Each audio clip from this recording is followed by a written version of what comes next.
Pertama kami mengucapkan terima kasih kepada Bu Sofi, Ibu Rahma atau Ibu Dewi panggilannya? Ibu Sofi, Pak. Ibu Sofi yang sudah menyediakan waktunya untuk tahap wawancara sore hari ini. Yang kedua, tim sel mengucapkan selamat kepada Bu Sofi yang sudah lolos ke tahap wawancara.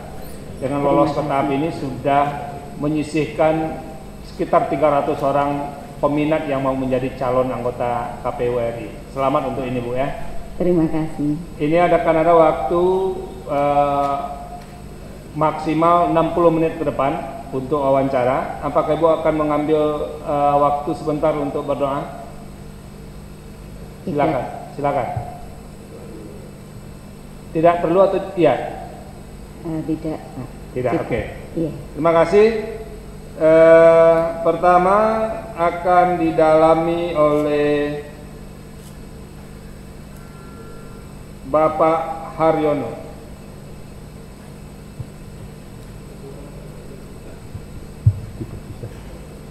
Terima kasih, ya, Pak Ketua. Saya surprise sebetulnya. Sebelumnya tidak pernah menjadi perhatian saya karena lolos sampai ke sini, dan itu pun saya ucapkan selamat. Terima kasih, Pak. Kalau melihat track record dari persoalan kepemiluan dari KPU mana, Bu? Malang, ya? KPU Kabupaten Malang. Kabupaten, ya. Langsung ke sini. Tentu saja ini tidak lepas dari prestasi pada saat ikut tes. Bisa membayangkan enggak? Kira-kira dulu tuh kelebihan gimana kok bisa sampai ke sini? Kita pun sudah lupa kenapa dulu mesti lepas ke sini. Ya, memang awalnya tidak ada target untuk mendaftar sebagai KPU RI. Tidak ada target? Iya, kemudian ada pelatihan perempuan memimpin program Puskapol UI dalam rangka peningkatan partisipasi perempuan di KPU RI dan Bawaslu RI.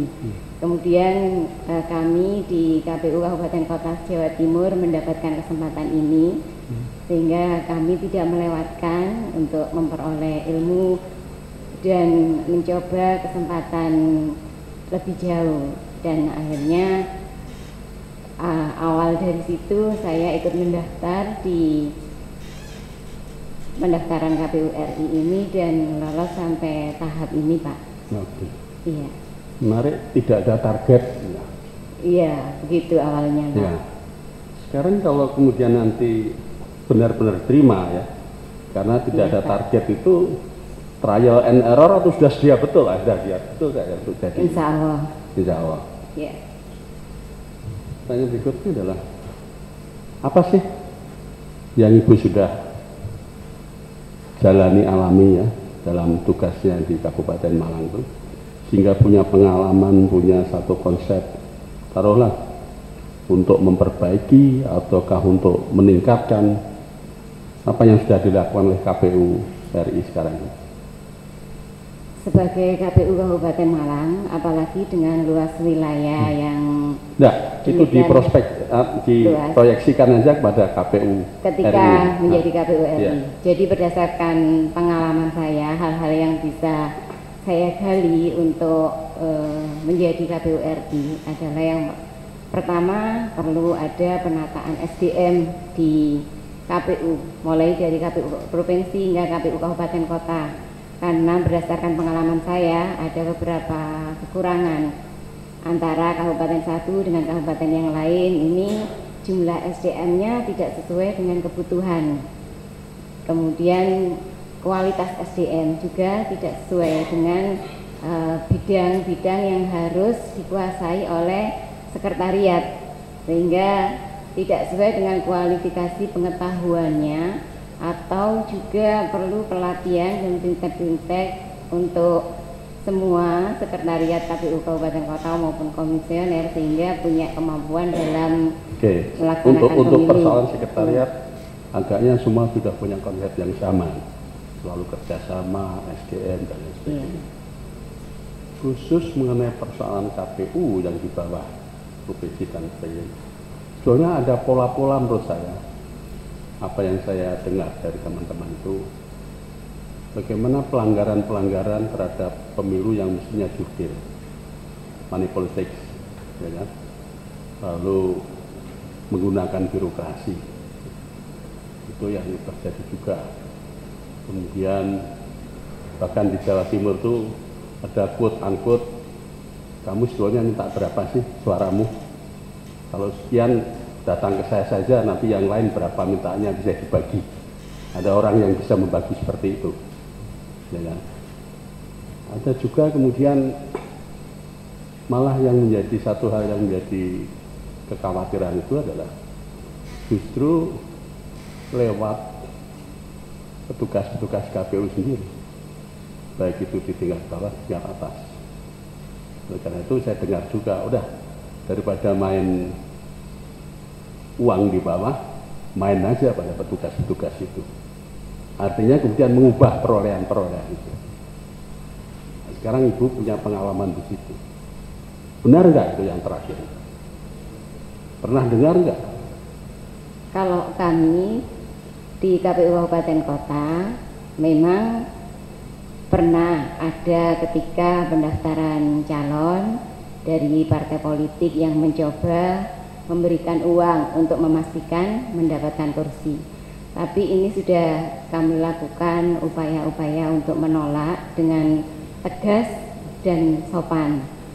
Dan alhamdulillah selama ini di Kabupaten Malang bisa saya yakinkan bahwa kami di tingkat kabupaten ini bersih dari money politik. Oke, itu persoalan bersihnya. Iya. Dan dalam arti dilihat bahwa itu pernah akan terjadi, tapi jaminan bahwa di tempat lain nasibnya seperti itu kan tidak tahu. Iya. Mungkin ada yang terus ya, artinya ada yang kemudian berhasil. Pertanyaannya adalah, kalau Ibu nanti di KPU RI, hal-hal demikian ini bagaimana menghindari? Karena ada di atas yang membuat regulasi. Dalam kewenangannya, KPU ini mempunyai kewenangan untuk melakukan perekrutan KPU di tingkat provinsi hingga kabupaten kota. Sehingga dalam proses perekrutan, KPU harus mampu merekrut penyelenggara di tingkat bawah yang benar-benar independen, berintegritas, sehingga dalam melaksanakan kewajibannya nanti benar-benar berpegang teguh pada kode etik penyelenggara. Itu Pak.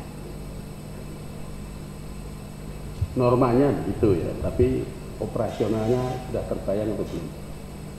Ya harus begini, harus begini, harus begini. Itu dari dulu kan sudah ada seperti itu. Selama KPU memegang teguh proses perekrutan sesuai dengan kode etik, juga menjaga independensinya, saya pikir ini bisa mengatasi persoalan di bawah, juga memberikan sanksi yang tegas kepada penyelenggara kita di tingkat bawah apabila melakukan kecurangan-kecurangan. Itu.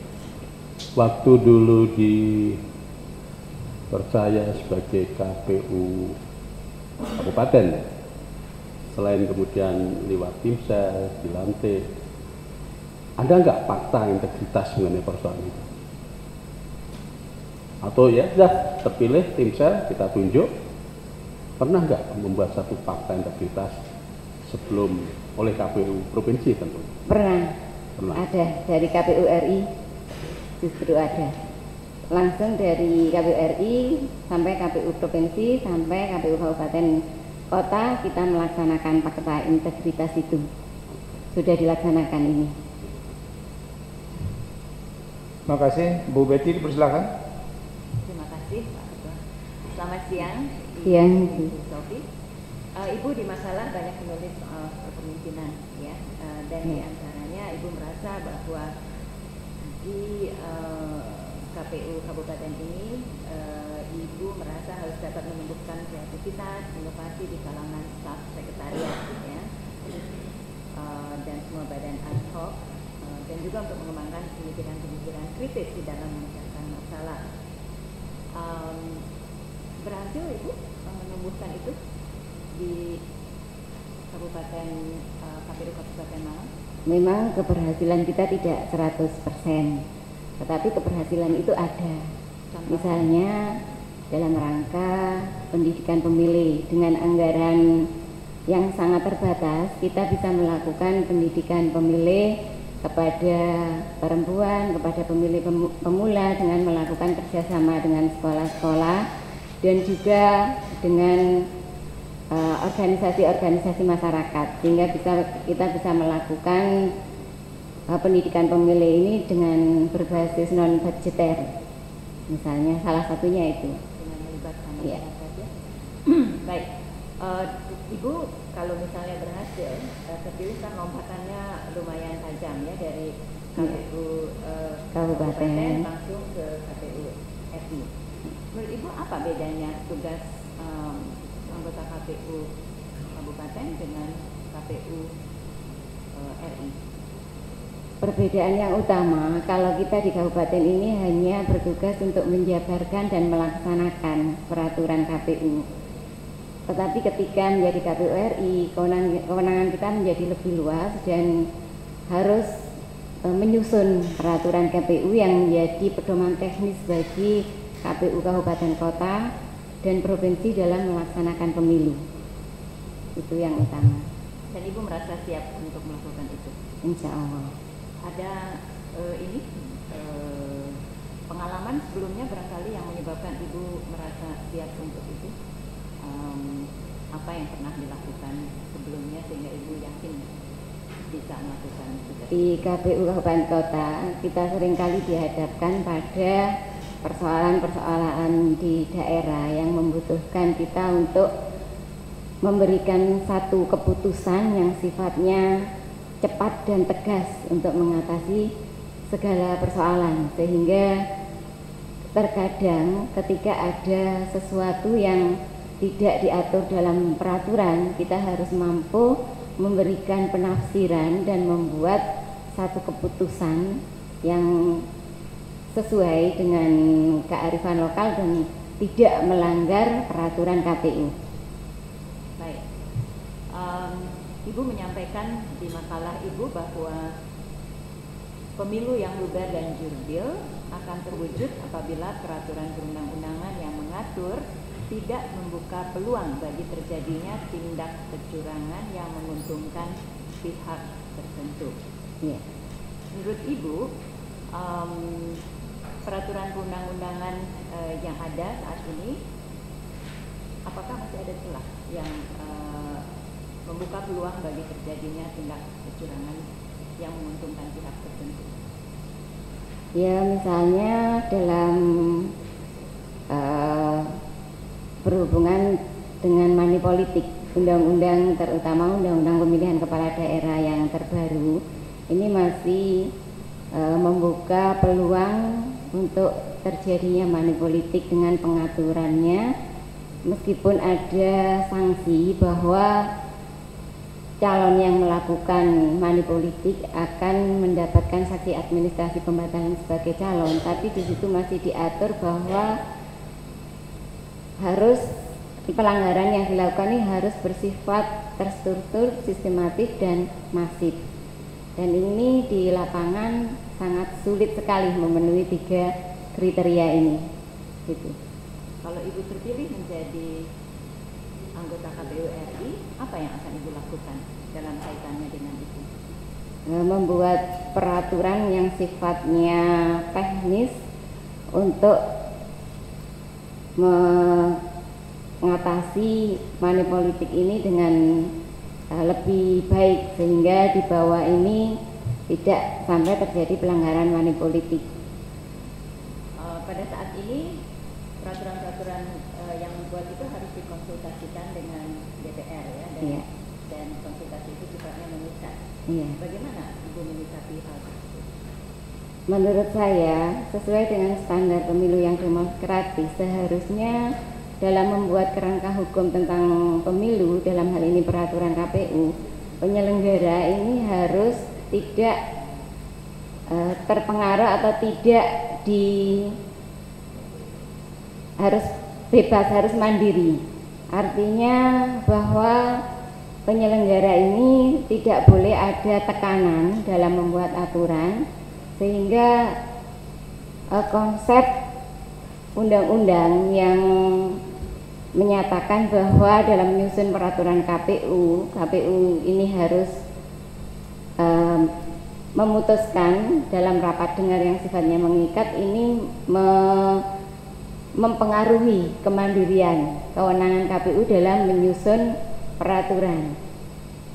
Kita melihat dari proses di Pilkada 2015 ketika undang-undangnya baru, kemudian KPU menyusun peraturan KPU, belum ada peraturan yang sifatnya mengikat itu dalam forum rapat dengar yang bersifat mengikat. Itu dalam hal melakukan konsultasi saja KPU sudah terkendala dalam waktu yang cukup panjang untuk menghasilkan satu keputusan, padahal keputusan itu harus segera dikeluarkan sebagai pedoman teknis, apalagi saat itu tahapan sudah mulai berjalan, sehingga proses sosialisasi kepada masyarakat yang seharusnya dalam standar pemilu yang demokratis ini cukup kepada masyarakat, kepada partai politik, kepada semua stakeholder yang berkepentingan, ini menjadi kendala juga akibat terlalu lamanya proses konsultasi di DPR, sehingga proses sosialisasi juga mengalami kendala, tidak cukup waktu, dan ini menjadi salah satu juga yang menyebabkan partisipasi masyarakat itu juga menjadi menurun. Jadi Ibu berpendapat itu suatu hal yang sangat penting untuk penting. Cari jalan keluarnya. Iya.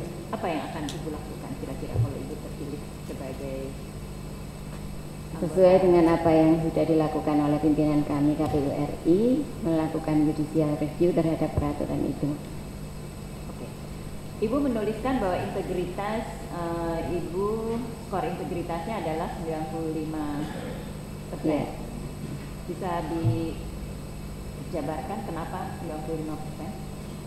Menurut saya setiap penyelenggara pemilu ataupun setiap orang seharusnya mempunyai nilai yang mutlak terhadap integritas, karena integritas ini merupakan satu konsistensi antara ucapan dan tindakan sejauh mana kita mampu memahami apa yang menjadi kode etik kita dan melaksanakan kode etik kita.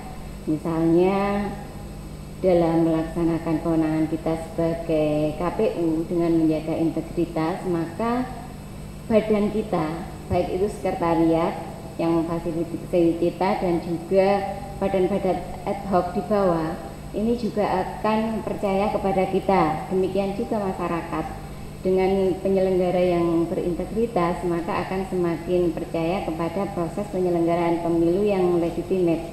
Menurut Ibu, KPU Kabupaten Malang sejauh ini memenuhi kriteria sebagai penyelenggara yang berintegritas atau? Memenuhi, karena selama ini kami bekerja selalu terbuka antara sesama komisioner maupun dengan sekretariat, dan kami saling menjaga kejujuran. Setiap ada usaha-usaha dari partai politik atau pihak-pihak yang lain yang berkepentingan, misalnya memberikan suap kepada kita, ini kita saling mengontrol, saling menjaga agar kita tetap dalam kejujuran.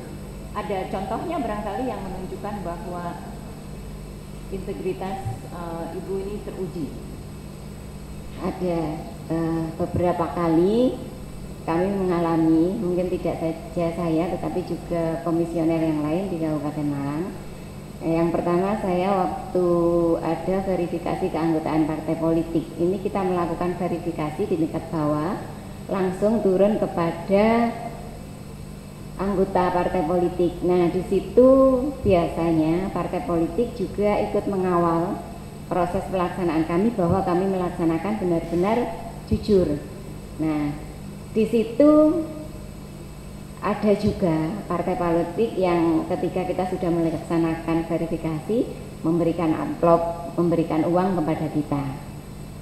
Itu kita tolak, dan kita terbuka kepada teman-teman semua selalu melakukan evaluasi setiap selesai apakah ada yang melakukan hal yang sama kepada teman yang lain.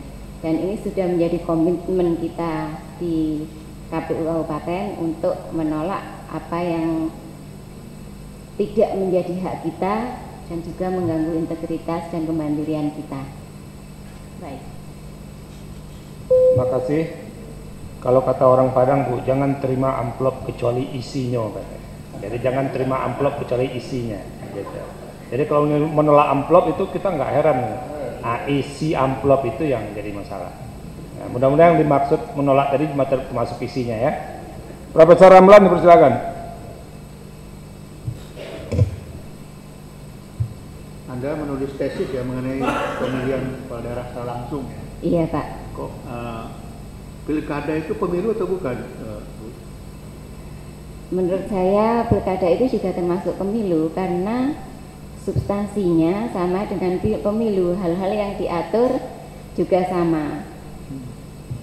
Jadi secara substansi pendaftaran pemilihnya sama, kemudian pesertanya dari partai politik, calon perseorangan, kemudian juga penegakan hukum pemilunya sama, proses pemungutan dan penghitungan suara juga sama.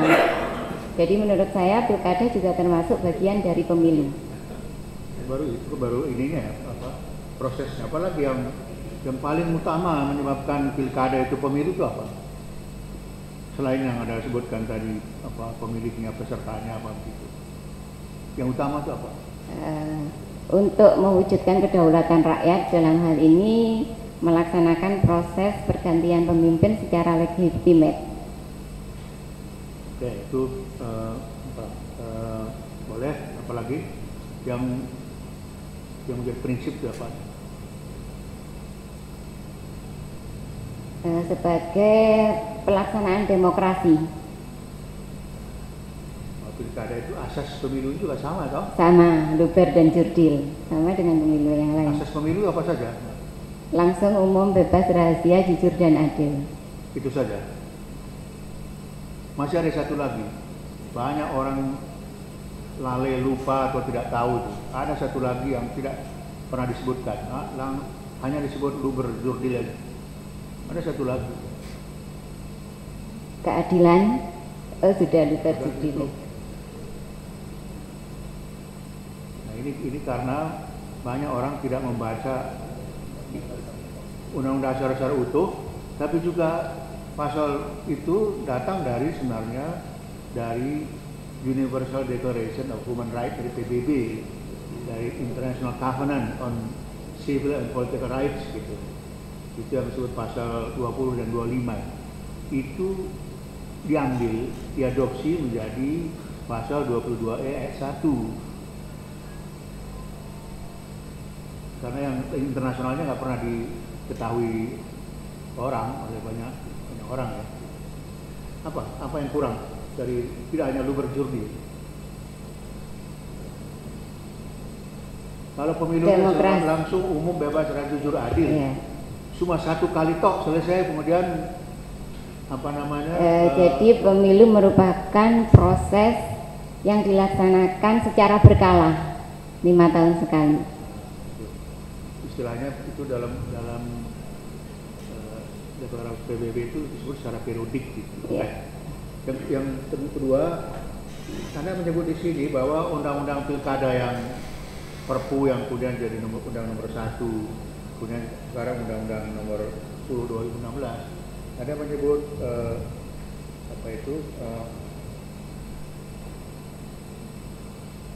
berbagai permasalahan dalam praktek Anda sebut sehingga diperlukan solusi untuk menciptakan pilkada yang demokratis. Pilkada yang demokratis itu apa ukurannya? Ada beberapa yang menjadi ukuran pilkada demokratis. Selain pelaksanaannya mencerminkan azas luber dan jurdil, salah satunya penyusunan kerangka hukum yang demokratis, artinya menjamin kepastian hukum, tidak multitafsir, kemudian tidak terjadi aturan yang tumpang tindih antara pilkada, pileg, dan pilpres, kemudian pemutakhiran daftar pemilih yang akurat, penghitungan suara juga di TPS dilaksanakan secara jujur dan adil juga akurat, kemudian ada proses penegakan hukum.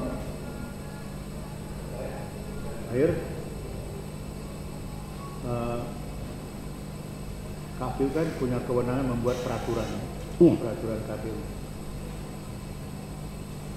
Itu kalau KPU disuruh buat peraturan pelaksanaan dari suatu undang-undang, itu kan bertentangan dengan undang-undang dasar, Pak.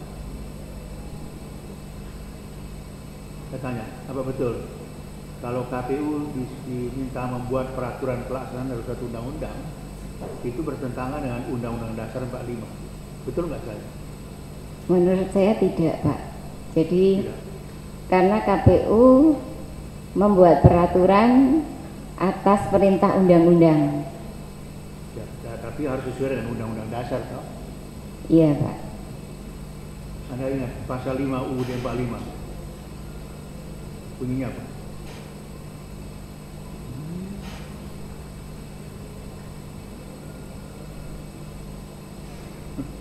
Maaf, Pak.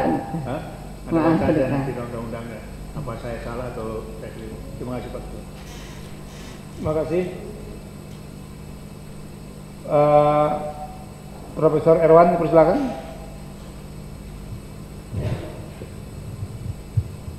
Terima kasih Ketua Ibu Sofi Rahmadewi ya. Ibu mulai aktif menjadi pegiat dalam bidang kepemiluan ini pada tahun 2008 ya. Iya.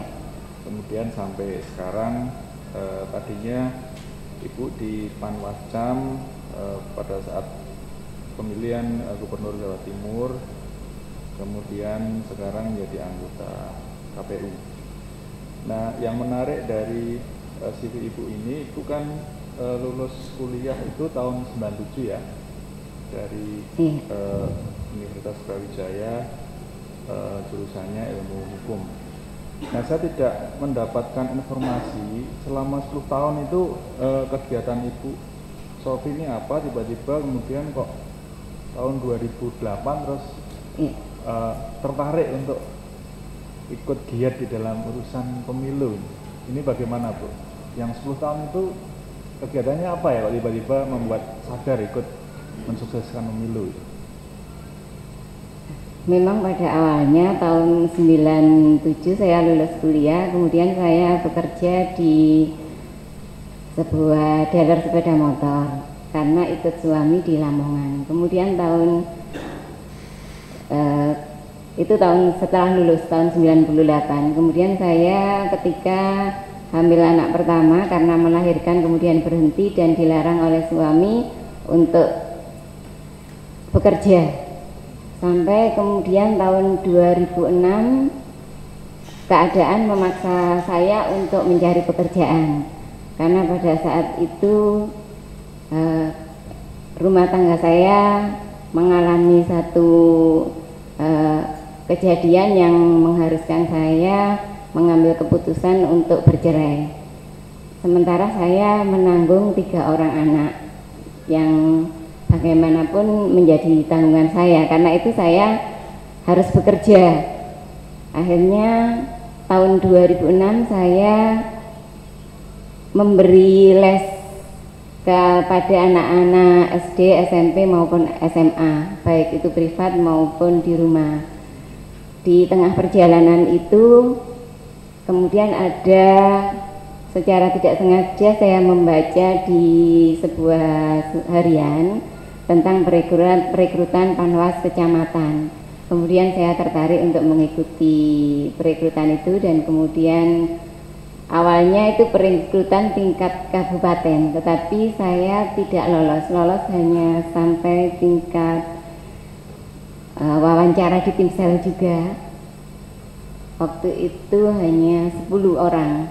Kemudian saya tidak sampai jadi Panwas di kabupaten. Saya akhirnya mendaftar di Panwas tingkat kecamatan dan alhamdulillah berhasil di tingkat kecamatan. Di tingkat kecamatan setelah itu saya mulai tertarik dengan kepemiluan dan meneruskan setelah di kecamatan kemudian mendaftar di KPU kabupaten sampai sekarang.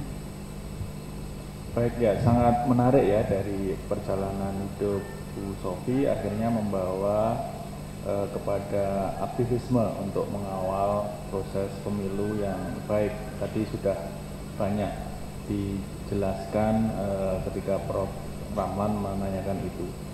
Nah, yang menarik tentu saja dari perjalanan tadi kan ada semacam pemahaman juga ya bahwa pelaksanaan pemilu yang demokratis yang baik itu akan terkait dengan posisi kaum perempuan di Indonesia, dan Ibu ini kan sedikit dari representasi kaum perempuan.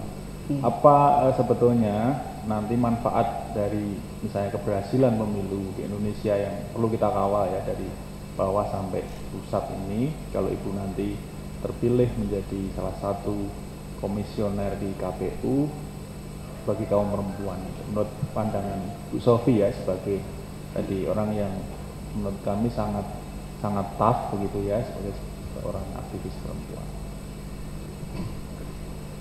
Pengalaman saya mengajarkan bahwa perempuan itu harus mampu mandiri, juga harus mampu berprestasi dan juga berperan serta aktif dalam proses penyelenggaraan negara. Selama ini kendala perempuan itu ada beberapa hal yang menyebabkan perempuan-perempuan tidak berani mengambil keputusan untuk menjadi penyelenggara pemilu, terutama terkait dengan kegiatan kepemiluan yang dalam pandangan perempuan ini berhubungan dengan masalah-masalah politik. Nah, ini sebenarnya kurang disukai oleh perempuan. Nah, saya berharap bahwa keberhasilan saya menjadi KPU Kabupaten Kota ini menjadi satu cerminan juga, menjadi satu pelajaran bagi teman-teman saya di organisasi maupun masyarakat bahwa perempuan itu juga mampu, tangguh, juga mandiri, bisa selain menjadi penyelenggara pemilu, dia juga harus mampu survival untuk melaksanakan hidupnya, untuk mengarungi hidup meskipun punya kedudukan yang seperti saya. Intinya kan dengan aktivisme di dalam bidang tadi kepemiluan itu juga diharapkan membuat kegiatan berpolitik itu hal yang biasa bagi kaum perempuan, termasuk di dalam pembuatan kebijakan yang lebih baik untuk nasib perempuan. Nah, tetapi untuk di Indonesia ini kan semakin banyak memang perempuan yang terlibat dalam politik, terutama dalam pemilihan umum baik di daerah, kontestasi menjadi bupati, wali kota atau gubernur. Yang jadi PR hari ini kan terkait dengan proses pemilu itu politik dinasti, seolah-olah perempuan ini hanya panjangan tangan dari kaum laki-laki. Nah, Ibu kan ini nanti akan menjadi pengambil kebijakan untuk KPU. Bagaimana mensikapi problematika itu terkait dengan politik dinasti dalam pemilu di Indonesia, yang itu melibatkan kaum perempuan itu ya sebagian. Sebenarnya sebagai seorang perempuan dia harus cerdas, tidak hanya perempuan saja. Sebagai pemilih dia harus cerdas, meskipun politik dinasti masih diakomodir dalam undang-undang di negara kita. Ini sebenarnya sepenuhnya akan sangat tergantung pada pemilih. Pemilih seharusnya bisa dan mampu menjadi pemilih yang cerdas, tidak hanya memilih perempuan itu sekedar karena ada hubungan petahana, tetapi kalau perempuan-perempuan Indonesia bisa cerdas dan mampu berpikir kritis dan bisa menentukan pilihan sesuai dengan kualitas perempuan, pasti tidak akan memilih karena seseorang dia adalah petahana, tetapi karena memang dia berhak untuk dipilih karena kualitasnya. Gitu. Pertanyaan terakhir, selama ini kan ketua KPU itu belum ada yang perempuan itu ya. Nanti seandainya Ibu yang terpilih menjadi ketua itu, KPU perempuan, apa sebetulnya yang membuat Ibu ini lebih unggul atau berbeda dengan ketua-ketua KPU sebelumnya yang dijabat oleh laki-laki? Menurut saya perempuan ini mampu berpikir secara detail dan lebih secara mendetail dibanding laki-laki. baik dari dalam segala kegiatan. Di KPU mungkin kalau laki-laki hanya memutuskan misalnya tidak sampai memikirkan, kalau kita perempuan bilang sampai urusan dapur gitu. Tapi kalau sebagai perempuan kami terbiasa mengambil keputusan itu memikirkan sesuatu hal negatif dan positifnya sampai pada hal-hal yang sedetail mungkin, ya. Jadi lebih detail, lebih cermat kira-kira begitu ya. Yang itu kaitannya karena urusan data dan sebagainya. Mudah-mudahan nanti begitu ya. Iya. Terima kasih Ketua, saya kembalikan waktunya. Terima kasih Pak Erwan. Ibu Kalina, silakan. Iya, Ibu Sofi. Iya. Dari jawaban melanjutkan Pak Erwan tadi, kelihatan bahwa Ibu Sofi cukup genuine ya di dalam menguraikan pandangannya terkait berbagai hal tadi. Kelihatan juga cukup tough begitu ya menghadapi berbagai persoalan. Ini sudah 2 periode menjadi anggota KPU Malang ya, iya. 2 periode. Yang pertama PAW, Bu. Oh, pertama PAW. Iya. Yang kedua mengikuti rekrutmen baru. Iya. Dan terpilih ya. Iya. Apa tantangan paling hebat begitu, paling berat yang dihadapi oleh Bu Sofi selama menjadi anggota KPU di Kota Malang? Silakan.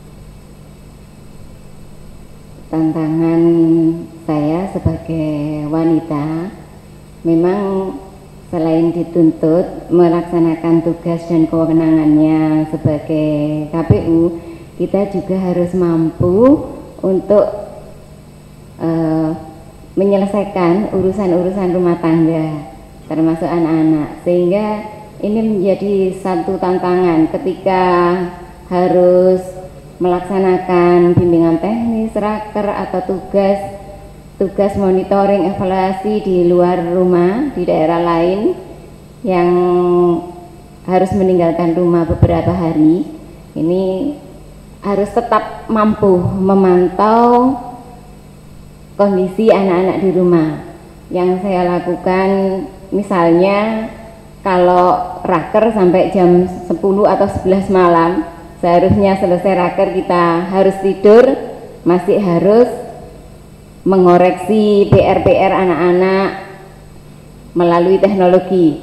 Itu sangat saya syukuri, alhamdulillah sekarang sudah ada WA ya Bu, sehingga PR itu bisa langsung dikirim, sehingga saya acap kali harus mampu melek, harus mampu begadang sampai pagi. Kadang-kadang meskipun pagi itu masih ada kegiatan yang harus saya lakukan karena juga harus tidak boleh melepas tanggung jawab sebagai ibu rumah tangga. Maksud saya itu tantangan dalam pengertian menghadapi persoalan yang sangat rumit, sangat kompleks begitu pada waktu melaksanakan aspek teknis tahapan pemilihan umum begitu, sehingga kemudian mungkin saja Bu Sofi ini mendapatkan ancaman atau blackmail dan sebagainya. Pernah nggak kejadian seperti itu? Pernah. Selama menjadi anggota KPU? Pada waktu proses pendaftaran calon anggota DPR dari salah satu partai datang dan meminta dipastikan untuk mendapat minimal 1 kursi dan menawarkan akan memberi sebuah rumah. Kalau saya tidak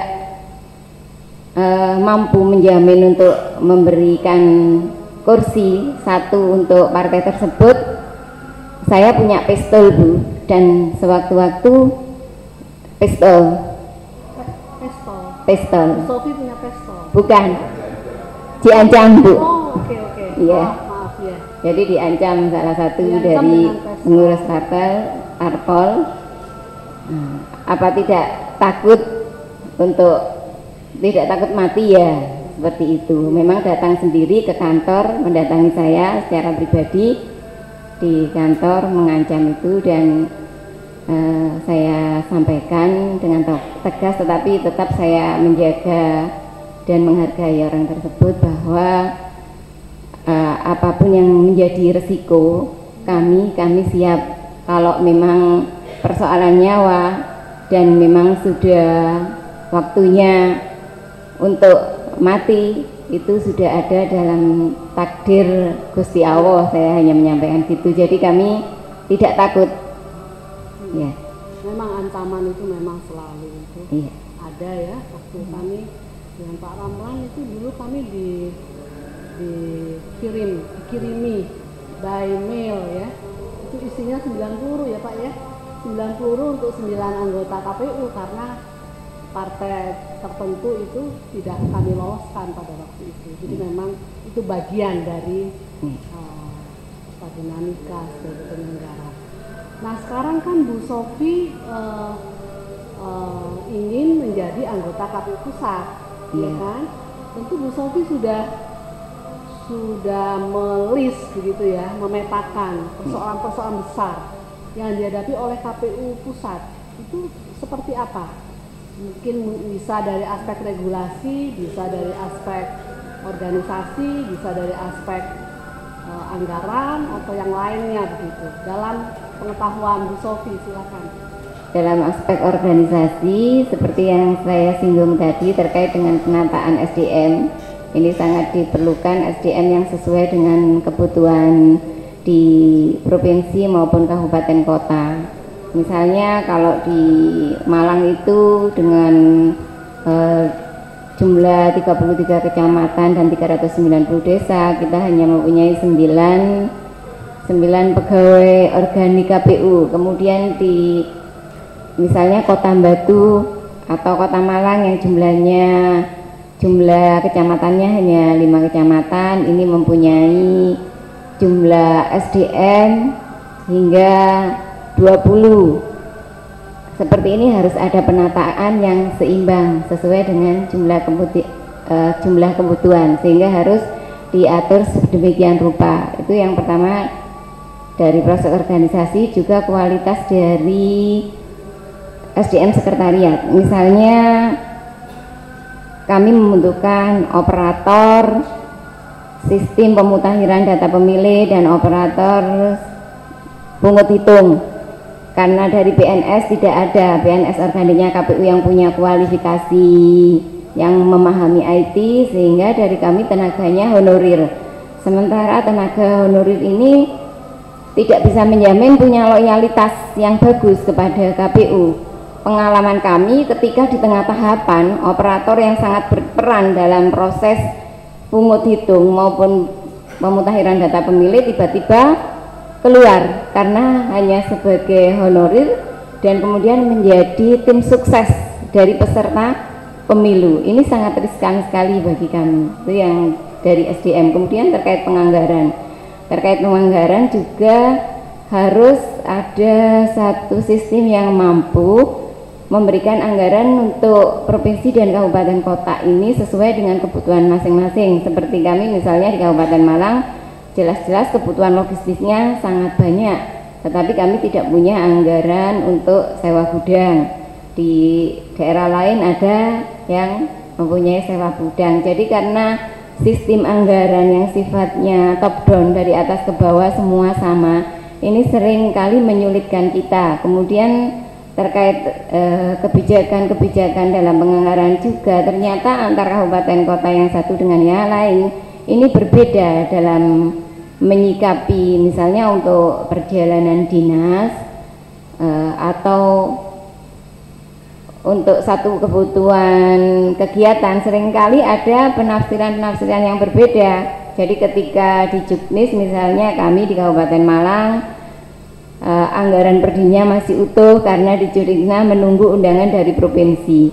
Sementara provinsi ketika dikonfirmasi kepada semua kabupaten kota yang lain ternyata anggarannya sudah habis karena dibuat untuk perdin untuk kegiatan yang lain. Ini ada ketidaksamaan antara kabupaten kota, ketidakseragaman, sehingga seringkali kegiatan kita menjadi kurang sinkron antara KPU provinsi dengan kabupaten kota, sehingga perlu ada sinkronisasi baik anggaran maupun kegiatan.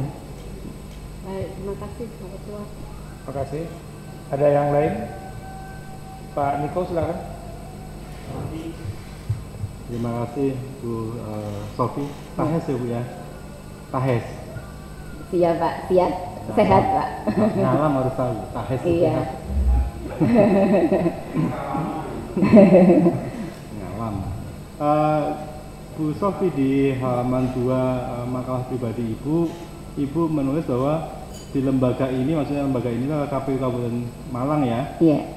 Saya harus dapat menumbuhkan kreativitas dan inovasi di kalangan staf sekretariat. Bisa nggak kasih contoh beberapa inovasi yang sudah Ibu tumbuhkan di kesekretariatan KPU Malang, Bu? Berdasarkan pengalaman saya di Kabupaten Malang, beberapa sekretariat ini kadang-kadang karena spesifikasi pengetahuan mereka tidak sesuai dengan pekerjaan, seringkali malas untuk melaksanakan proses-proses yang menjadi tugasnya. Bahkan ada yang sampai sebulan, 2 bulan tidak masuk. Kemudian ada juga yang diberi tugas itu tidak dapat dilaksanakan sama sekali. Nah, ini contohnya misalnya ada PNS yang sudah 2 bulan tidak masuk, tapi karena sanksinya ternyata begitu, setelah berkali-kali kita panggil, kemudian kita laporkan sesuai dengan prosedur, hanya pengurangan di gaji, hanya pengurangan 20.000 saja tiap bulan. Jadi ada sanksi-sanksi yang tidak tegas, sehingga untuk meningkatkan kualitas sekretariat ini kita harus punya inovasi bagaimana mereka menganggap bahwa pekerjaan mereka sebenarnya adalah bukan hanya untuk kepentingan pribadi, tapi untuk kepentingan lembaga. Kalau mereka tidak baik, maka lembaga juga tidak akan berjalan dengan baik. Ini kita dengan inisiatif sendiri memberikan satu reward kepada staf-staf yang mempunyai prestasi. Mohon maaf Bu, itu disebut inovasi atau motivasi Bu? Ya, motivasi dan juga inovasi selama ini, karena tidak ada penghargaan bagi. Oke. Ya. Lainnya apa Bu? Inovasi yang lain selain dari masalah SDM tadi Bu? Yang lain misalnya soal website.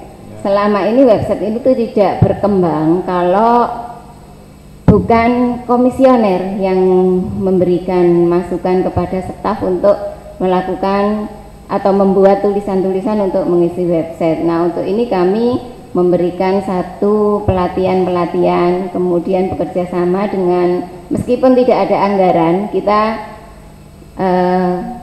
bekerja sama dengan teman-teman wartawan di media massa untuk memberikan satu pelatihan kepada komisioner maupun staf sekretariat agar mampu menulis dan berkreativitas, agar website kita itu update dan bisa memberikan informasi kepada masyarakat sesuai apa yang dibutuhkan masyarakat tentang kepemiluan.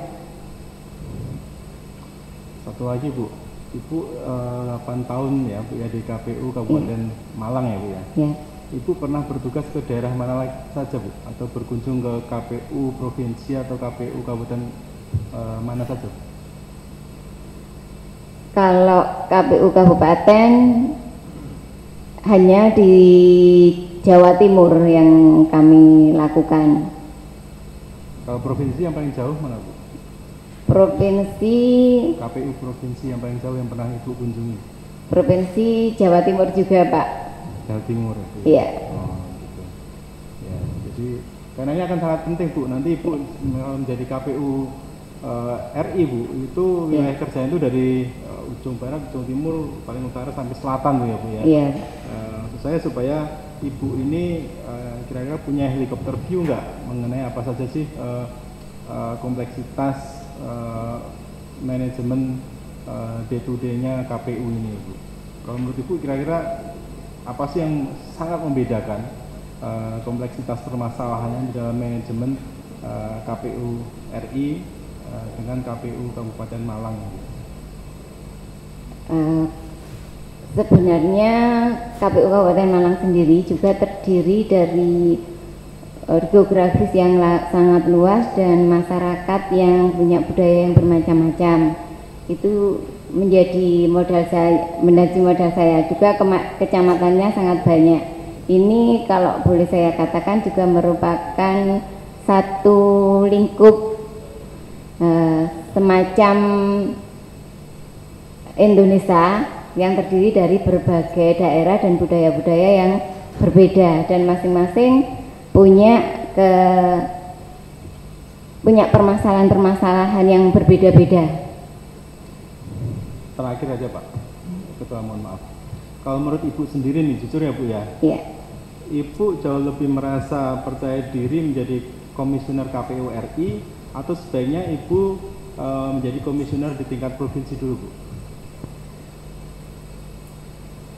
Saya memang awal merasa saya harusnya berkarir dulu di KPU provinsi, kemudian meningkat menjadi KPU RI. Tetapi ketika dalam proses ini kemudian saya melihat KPU RI sebenarnya justru KPU provinsi dulu. KPU provinsi ini justru sebenarnya adalah sebagai koordinator dari KPU kabupaten kota. Sebenarnya yang punya tugas langsung di bawah adalah KPU kabupaten kota yang berhubungan langsung dengan peserta pemilu dan berhubungan langsung dengan pemilih, sehingga dari kabupaten kota pun ke KPU RI saya yakin sudah siap. Siap, Pak Ketua. Dari pemantau ada pertanyaan? Cukup ya? Nggak ada yang memberikan reaksi. Ibu Sofi, ini ada pertanyaan standar Bu. Dari 7 anggota KPU RI, kalau Ibu terpilih salah satunya kan masih ada 6 lagi. Siapa 6 lagi yang lain itu yang kira-kira bisa bekerja sama dengan Ibu Sofi?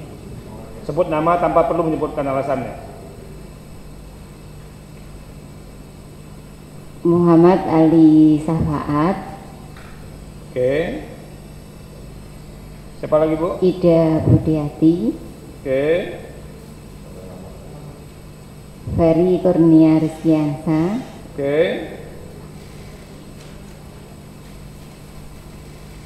Baru 3 Bu? Sik Wijaya Pak. Tinggal 3 lagi.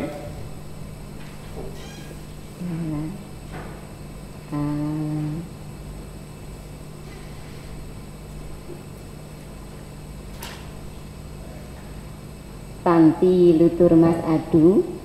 Siapa Bu? Tanti Lutur Mas Adu. Marianti Adu. Marianti. Oh, Marianti Adu ya. Ya. Siapa lagi? Kathy Tri Setiorini. Kathy.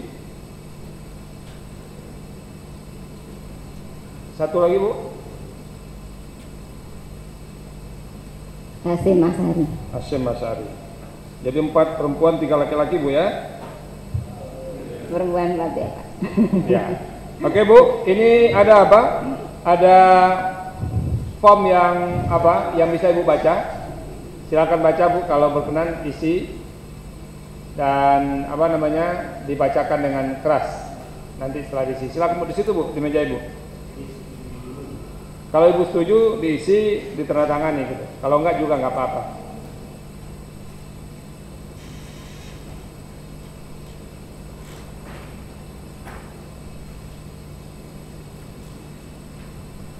Setuju Pak.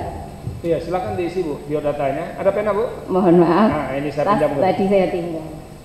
Ini orang kedua yang pinjam pena saya ini Bu, mengisi. Silakan.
Surat pernyataan.